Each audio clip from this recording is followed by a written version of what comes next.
Morning, students. As I'm taking this lecture in the morning, so I said good morning. I welcome you all in the fourth lecture of RM, that is research methodology. In the last lecture, we have completed this part, that is how or what should be the component of research problem. What should be included into the research problem as a component.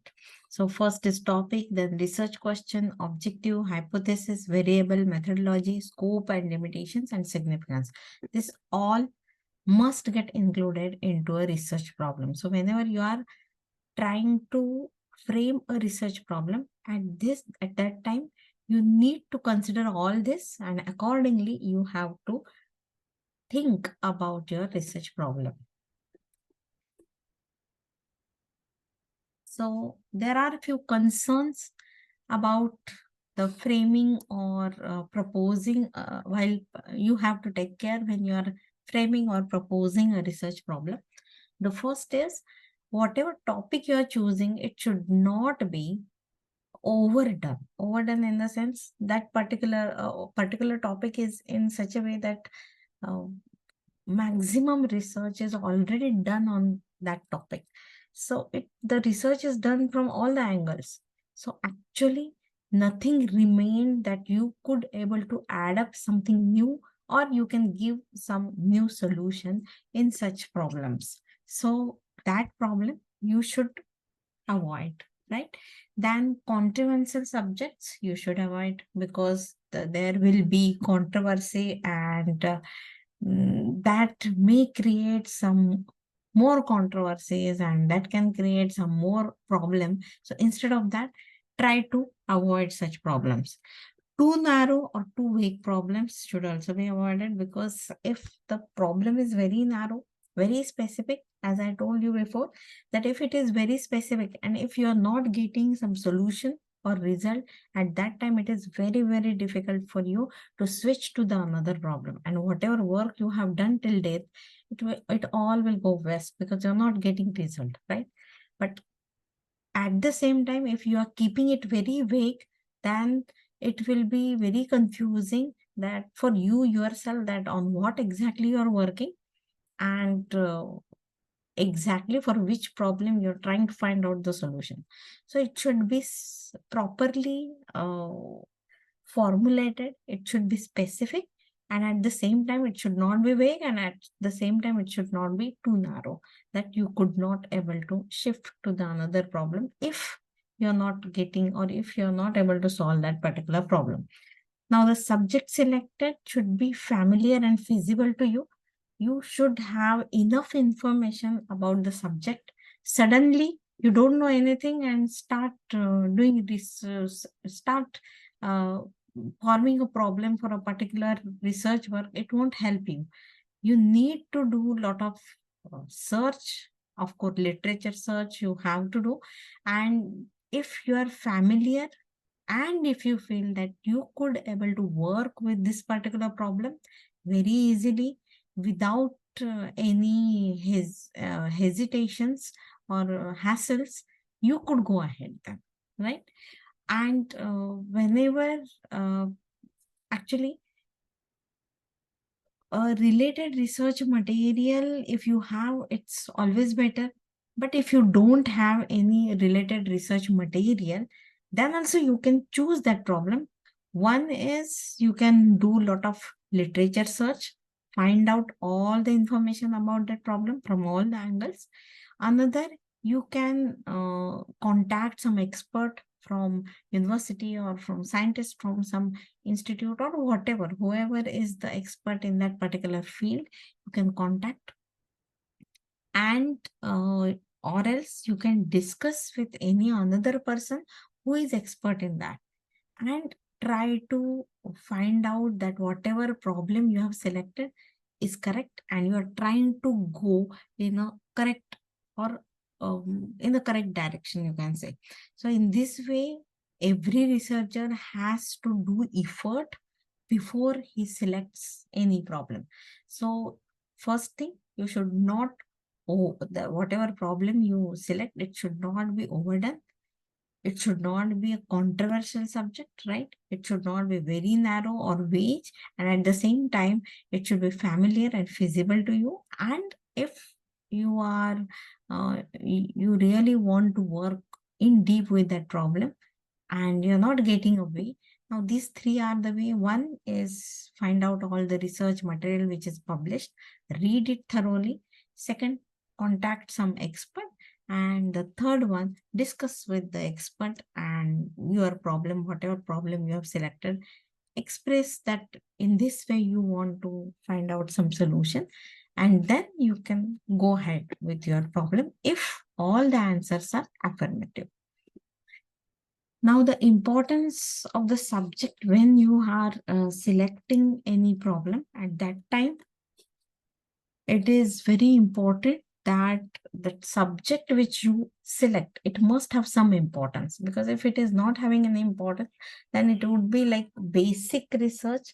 It will just add up into the information. But instead of doing such kind of research, it is always recommended that you must have some application of the research, whatever you do, because it will be uh, beneficial to the society.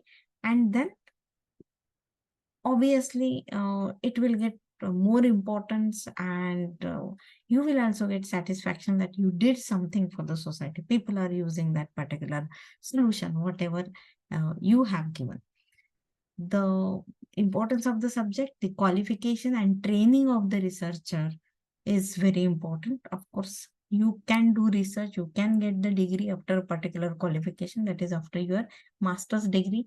You need, in your master's, now you are going to do a thesis or you are going to do the project. That is actually training for you, how you have to do the research. So whenever you actually select your PhD topic, it will be very easy for you.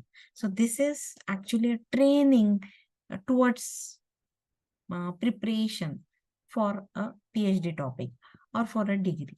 And whatever cost, means whenever you are going to do a PhD work or your project work, at that time, few things you may need to buy, and that what cost is involved, how much time you are going to give. And actually, these two are very important factors that you have to consider. And are all whatever you are thinking that this particular problem you want to do, and for that, whatever is needed, you can say data, you can say resources, is or are they easily available for you? If everything is feasible, if your all answers are yes, then you can go ahead. So if you have selected a particular topic, you want to do research in that, you did lot of search, everything is ready. After that, you must ask few questions to yourself, that whether this particular topic is correct, wrong, right, whatever I'm going into this particular area of research, is it worth I should go? So for that, what questions you should ask, whether he or she, or uh, whether he or she is well equipped in the terms of background to carry out the research. In the sense, first you have to ask yourself the question whether I'm ready to do the research. Am I want to do the research? If your answer is yes, go ahead for the next question. Whether the study falls into the budget he or she can afford. So, can I afford? Suppose this much will be I need this much money, I need to be अ, म्हणजे मला एवढे पैसे लागणार आहेत. For example, I need to use this much money for this reason, or I need to use or spend this much money for these reasons while I'm doing research. Can I afford it? So this will be the second question. If your answer is yes, then go to the third question, that whether the necessary cooperation can be obtained from those. In the sense, am I having all the sources available? If I want to do this kind of experiment, or if I want to collect this kind of data, is the source available for that? So if this particular instrument is not there in my college, where it is available, where I can go and do. if I want to do particular research on this particular area, that is on school, I want to do, how many schools I can go, in the sense, how many school I can approach, and can I get help from them? Is it feasible? Is it easy? So all this survey, you have to do it first. Then you have to ask, if your answer is yes, go ahead. That who must participate in the research as a subject? Means how many? Are you going to involve different scientists? Are you going to involve different teachers? Are you going to involve different your friends? Or which are your participants in the research? So that all should be very clear before you start your research, right? And as I said, if maximum answers to these all questions are yes, then you are ready to do the research and you can go ahead. Now, when you are selecting a particular problem, there are not always this is the requirement, but in few cases it is the requirement that you must do some preliminary study, especially in case of science people, that if the research topic is very new and very few literature work is available on that particular research topic, it is always better you study that particular topic in your lab, try to study it, do preliminary work. You will get few results, and based on that, then decide whether you should choose this particular topic or not. So this is generally for a very relatively new area or where the data is not much available. Otherwise, in 20% cases, this preliminary study is not needed. And the another most important aspect or attitude, I must say, that researcher must have is that whatever topic I have selected is one of the best. I'm going to do giving my whole heart to do the research on it, and whatever pains will be there to do research to find out solution on this problem, I'm ready to study it in deep, in hard, and I'm ready to do hard work, whatever is needed for that. So if this all is ready, then and then only you are truly ready to do the research. Now, how to select a research problem? Now, this is your preparation. You have prepared yourself to do a particular research problem, right?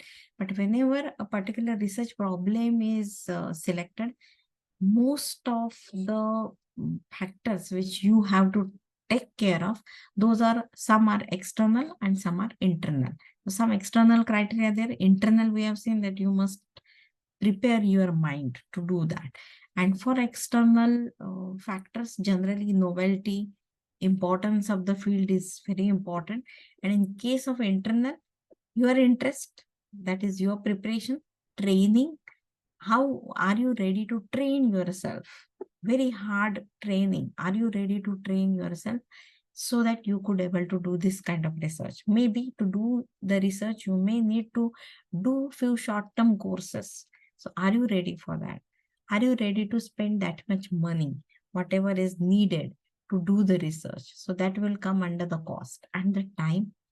Definitely. Are you ready to spend 2, 3, 4, 5 years to do the research? Of course, for your research project, you're going to spend just 4 to 6 months.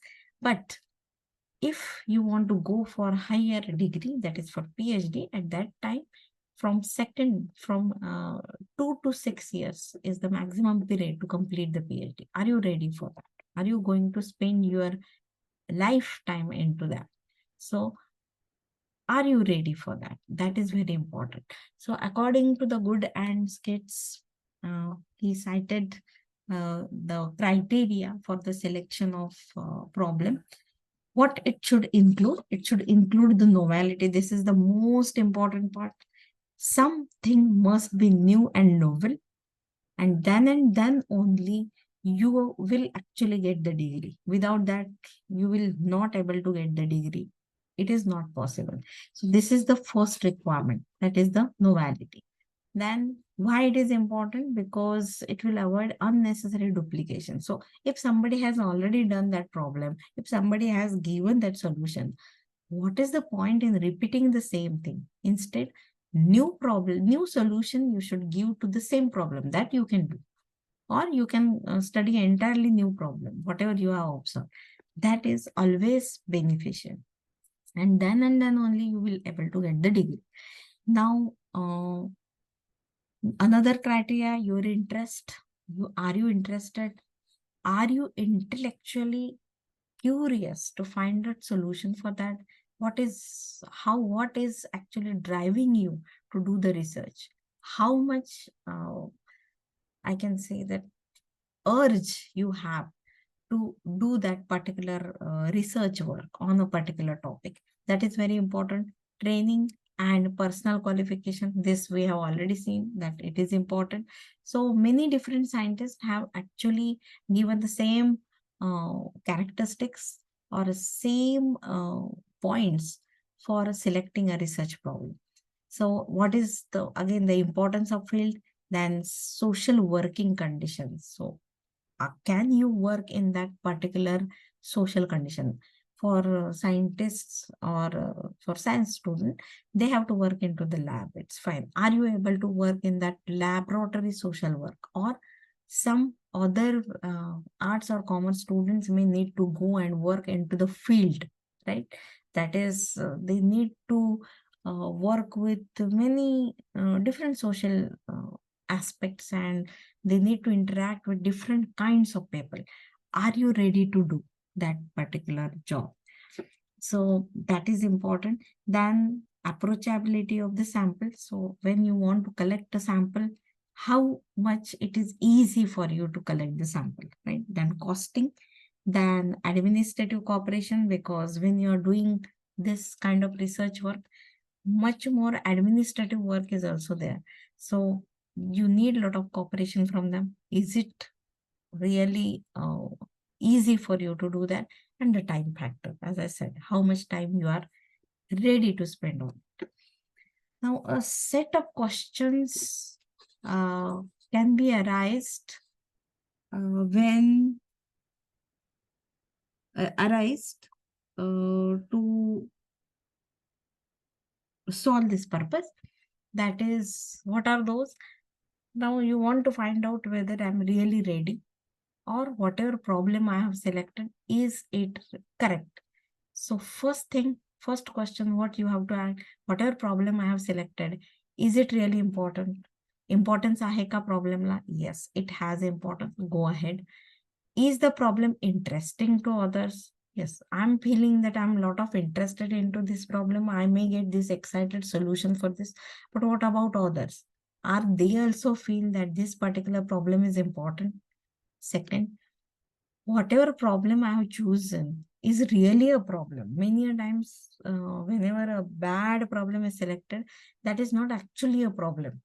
It is already having good solution for it, but still the problem is getting selected. So do not, whatever problem I have chosen, is really people are facing that problem, is really I'm facing that problem, is really a group of people is facing that problem, that I need to first check. So ask this problem, is that problem is there, right?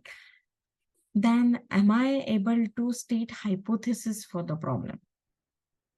Whatever problem I have selected, can I propose a hypothesis, or can I prepare a hypothesis for that? Because if your problem is not correct, you will not be able to prepare a proper hypothesis for that. So if you are able to do that, it means your problem is good. Then do I understand something new from this problem? In the sense, is this problem is going to add up into my knowledge, right? At the same time, am I going to give some new solution to this problem? So if the answer is yes, go ahead. Will I be able to select a problem from which I can target the population? So whatever problem I have selected, which type of population I can target, which in the sense, target in the sense, for whatever solution I am giving, for this particular for this particular problem, which population is going to get benefited. So that I must know when I'm doing this type of research. Then will my proposed data gathering instrument actually give the information which I want? So whatever instruments in case of science or whatever softwares in case of others am I using, is it correct? Is that going to give me the correct data, correct information? That I need to recheck, right? And is the study including the application of its result practical? So I did this study, okay, I got this particular solution, but can I apply it reality? Because we have seen one another part of the research, that is fundamental research, where you cannot apply it anything, right? You cannot, whatever research solution you will get, it will just add up into the knowledge. But as I said, always applied research is very, very important, because with the help of applied research, you are going to solve the problem. So always check that whatever research problem I have selected, can I apply its result practically? Is it feasible? Then another one, the next part is source of the problem. So from where I can select the problem, right? I have seen that how to formulate the problem, but from where I have to select the problem. So there are few examples how and from where you can select the problem with the personal experience or practical experience. Personal experience can be this, for example, uh, wives of drunk persons are getting beaten by them on a daily basis. So the um, women are getting abused because of this particular scenario. So can I choose this? This is a personal experience, right? In the sense I'm observing it into the society, right? And can I find out some solution for that? So can this be a good problem, right? Yes, it can be a good problem. You can try to find out some solution for this. So this can be a source of the problem, because it is the personal experience. Then practical experience means I'm doing some experiment. For example, a doctor is studying regarding some issues or disease, for example, dengue. Nowadays, dengue cases are getting increased suddenly, right? And they are showing, those dengue patients are showing some different symptoms. Every patient who is getting admitted is showing some different symptoms. Now, what doctor, this is a good topic for doctor or the scientist to do the research. Why? Because dengue has to show a similar symptoms, right? But currently a new symptoms is getting shown by the patients. Then why this is happening? What is the exact reason behind it?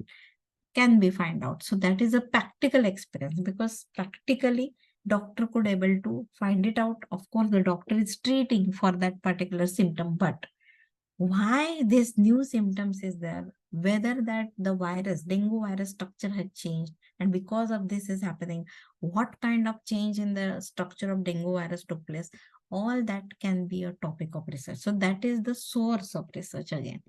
Then literature review, always literature review is very important. When you read lot many papers, definitely you will come to the conclusion that this much part of research is done, these solutions are available, these challenges are still there. Because if you see any research article or even if review article you read, at the end always they have given the limitations of that particular problem, or sorry, for that particular solutions are there, but this can be done, this is done, but this problem is still remain. So this problem is still remain. You can take that problem because no one else till date could able to solve it. So that can be the source of problem.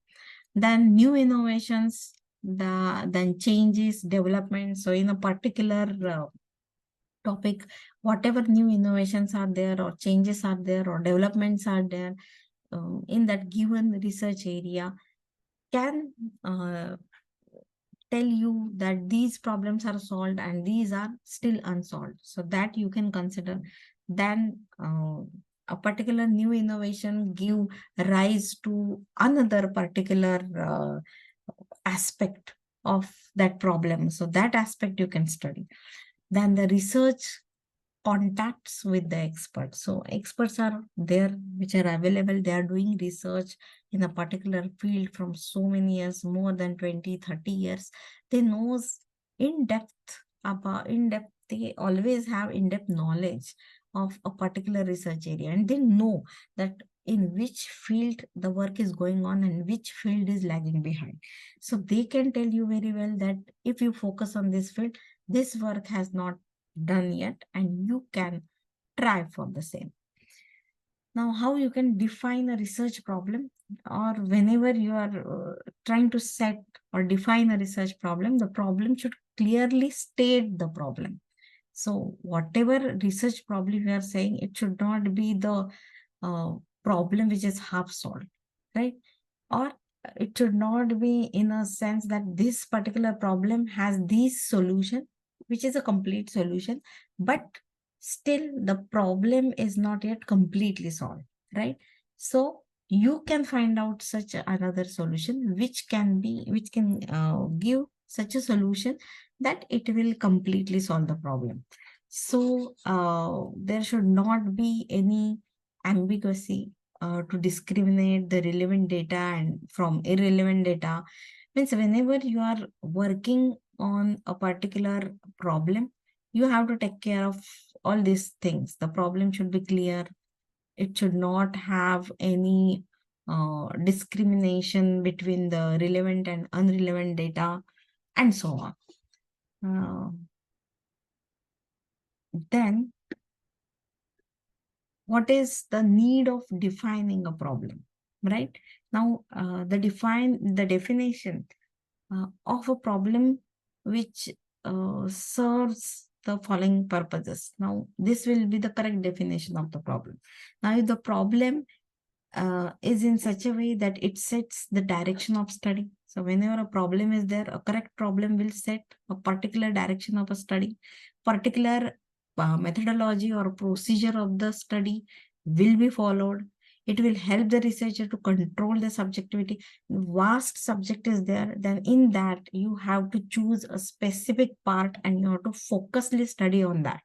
So that is very important. You need to restrict that particular study, because you cannot study a very vast problem with a very with all the angles, and you don't have that much time to. So you have to finish your study within time limits. And then the problem should specify the variables. This is always very important. We have seen in the last lectures also.